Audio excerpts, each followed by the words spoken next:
the 17th of May 1944, and Lieutenant Phil Adair is in charge of a flight of Burma Banshees, 4 planes painted with screaming, sharp-toothed skulls.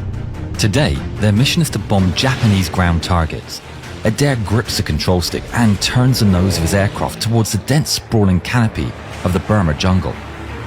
Peering through the haze at the landscape, he sees flashes of gunfire and explosions punctuating the thick green expanse.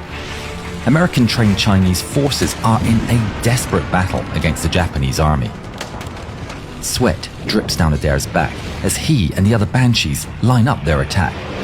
The less experienced pilots trail behind, with Adair leading the run. The Japanese soldiers on the ground shield their eyes from the glaring sun as they squint towards the sky. Above them, the fierce skulls swoop in. Adair unleashes his deadly payload, and the bombs are on target. The ground shakes violently beneath the Japanese soldiers' feet as explosions erupt in a fiery cascade.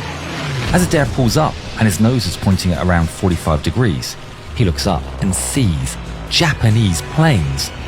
To his side, his wingman is about to start a bombing run. Adair describes in his own words what happened next. 3 flights of Zeros, there were 15 of them. They had us bracketed and had already started to peel off on us.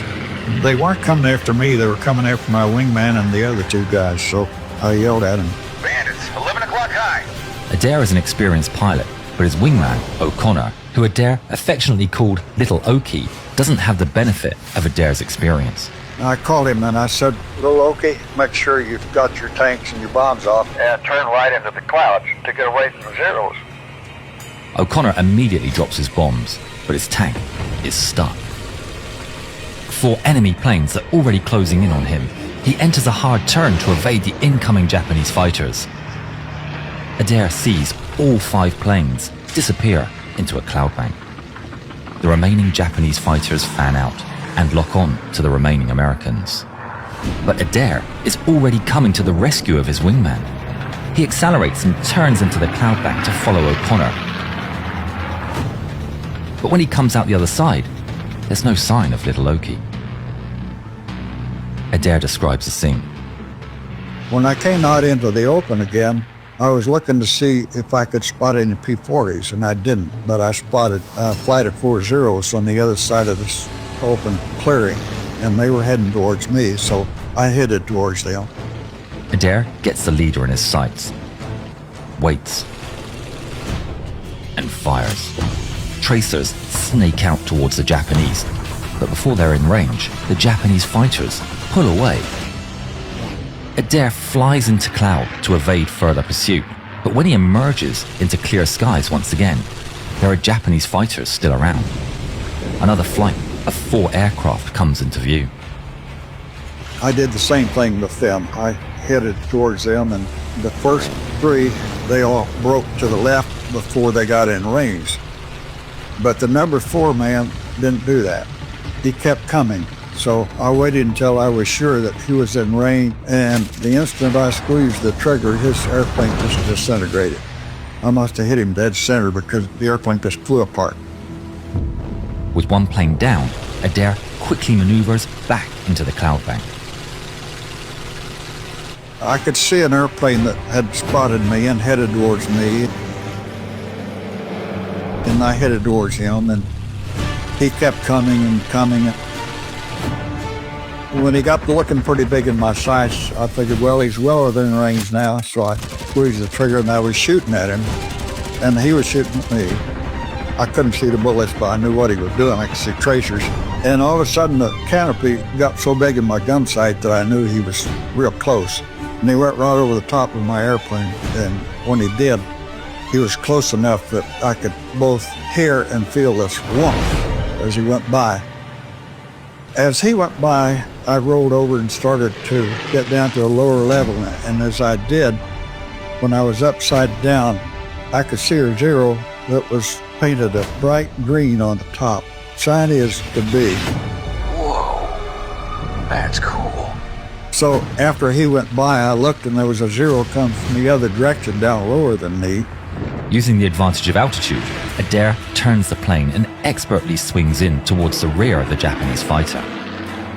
the Japanese Hayabusa, or peregrine falcon, drifts towards Adair's sights. And Adair catches the Japanese plane with a deflection shot.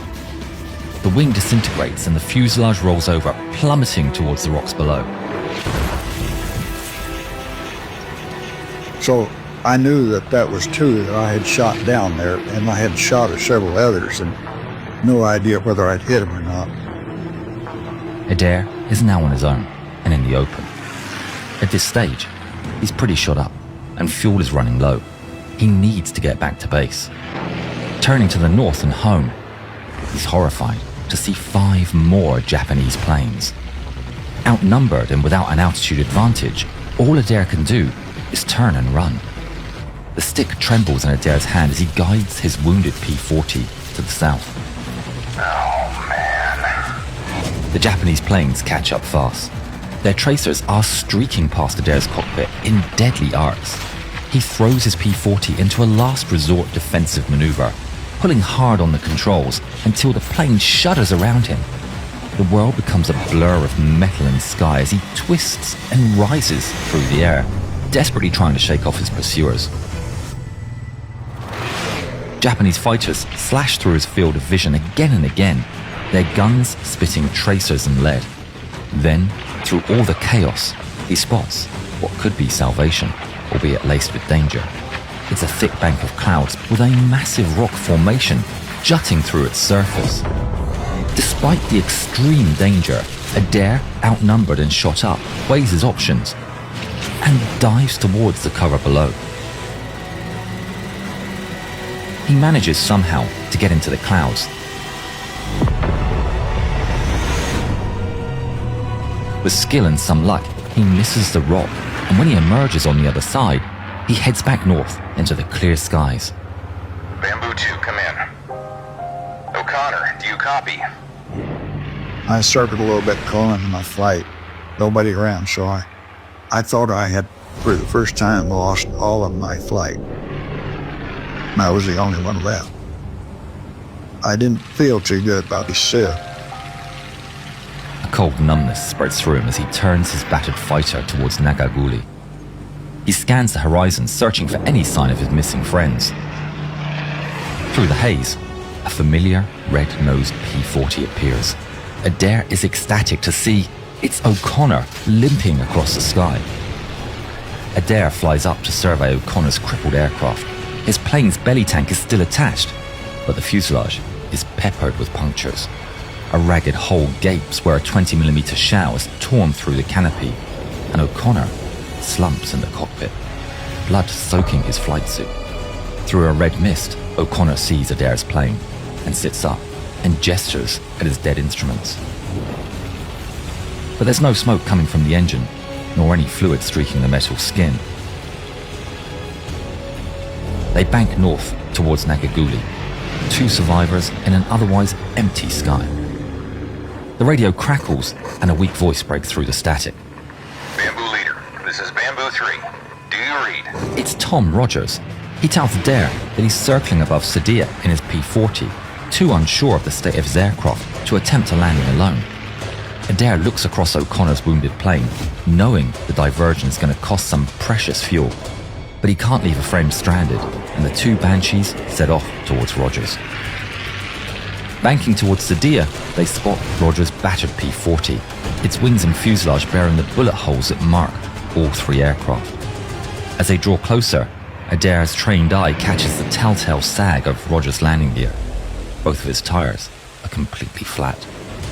Adair signals that he's going to lead them both into touchdown, with Oki in front as his airspeed indicator is still working, and Rogers behind as the flat tires will bring him to a quick halt. Guiding the 2 planes into a final approach, Adair pulls up at the last minute and circles above. He's relieved to see both of his friends land safely. He then touches down himself. As the plane comes to a stop, Adair spots that Martinez is already down and unscathed. Rogers isn't injured either, but his plane took 123 bullet hits. Adair jumps out of his plane and runs towards O'Connor's broken P-40 to see him terribly hurt. He was pretty badly hurt. He didn't get back to flying again. As far as I know, he probably never did. He survived, but he died several years later from the wounds on his left side where the cannon shell went off and took the canopy away. Despite O'Connor's injuries, 4 men flew out and 4 men flew home to tell the tale. That Adair is some pilot. Did you hear about the time he turned upside down to make it home? Watch this film and find out.